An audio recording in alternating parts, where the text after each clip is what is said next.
Assalamualaikum warahmatullahi wabarakatuh. Kami dari kelompok simulasi minibus di sini akan mempresentasikan materi terkait peristiwa hukum dan pentingnya pencatatan peristiwa hukum.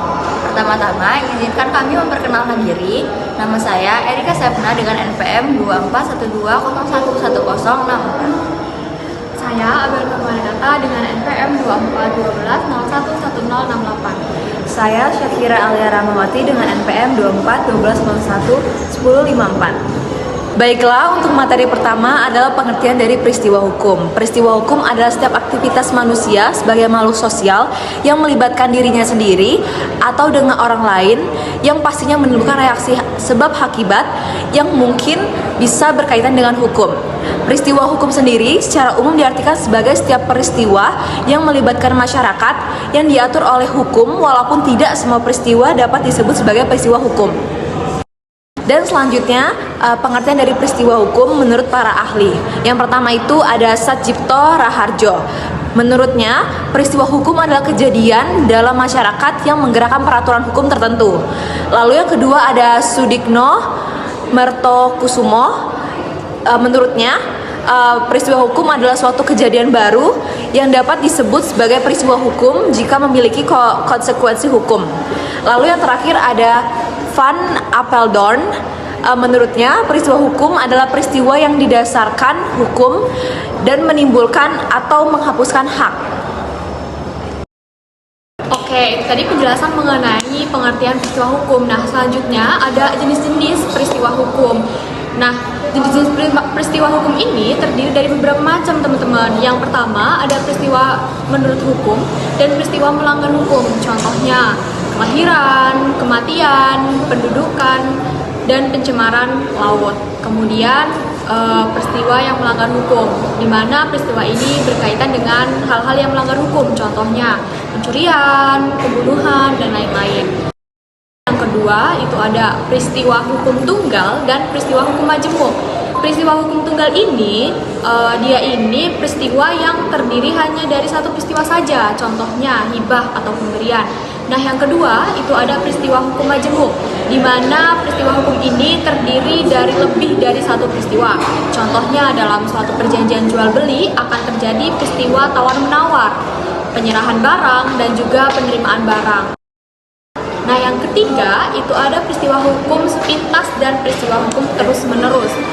Peristiwa hukum sepintas ini, dia ini seperti pembatalan perjanjian tawar-menawar, sedangkan peristiwa hukum terus-menerus itu contohnya perjanjian sewa-menyewa, di mana uang sewa-menyewa tersebut berjalan bertahun-tahun.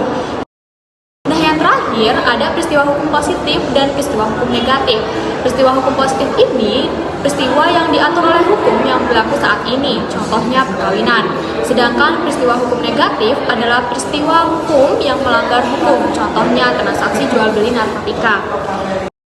Nah, materi yang selanjutnya itu ada contoh dari peristiwa hukum itu sendiri.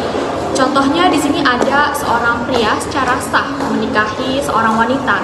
Akibat yang diatur secara hukum timbul dari perkawinan atau perkawinan ini, yaitu hukum perkawinan, di mana dari hukum perkawinan ini akan timbul suatu hak dan kewajiban bagi pasangan suami istri dalam hal ini. Selanjutnya ada pentingnya catatan peristiwa hukum.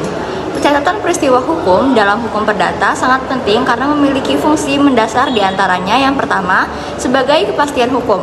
Pencatatan peristiwa hukum seperti kelahiran, kematian, perkawinan, dan perceraian memberikan kepastian hukum mengenai status keperdataan seseorang. Hal ini membantu memastikan bahwa hak dan kewajiban individu dapat diakui secara sah dalam hubungan hukum dengan pihak lain.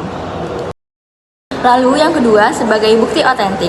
Dokumen hasil pencatatan sipil seperti akta kelahiran atau akta perkawinan berfungsi sebagai bukti otentik yang memiliki kekuatan hukum. Dokumen ini diperlukan untuk membuktikan bahwa suatu peristiwa hukum benar-benar terjadi, sehingga dapat digunakan dalam berbagai keperluan legal seperti pengurusan hak waris atau pengakuan anak. Lalu, yang ketiga, sebagai perlindungan hak. Pencatatan membantu melindungi hak-hak individu, terutama bagi perempuan dan anak-anak. Misalnya, pencatatan perkawinan memberikan perlindungan hukum bagi perempuan dalam hubungan keluarga dan memastikan hak waris anak. keempat, sebagai administrasi yang efisien. Dengan adanya pencatatan resmi, proses administrasi menjadi lebih efisien. Pencatatan memungkinkan individu untuk mendapatkan dokumen penting yang diperlukan untuk berbagai keperluan, seperti pengurusan identitas dan akses pelayanan publik. Lalu yang terakhir, sebagai pengaturan sosial.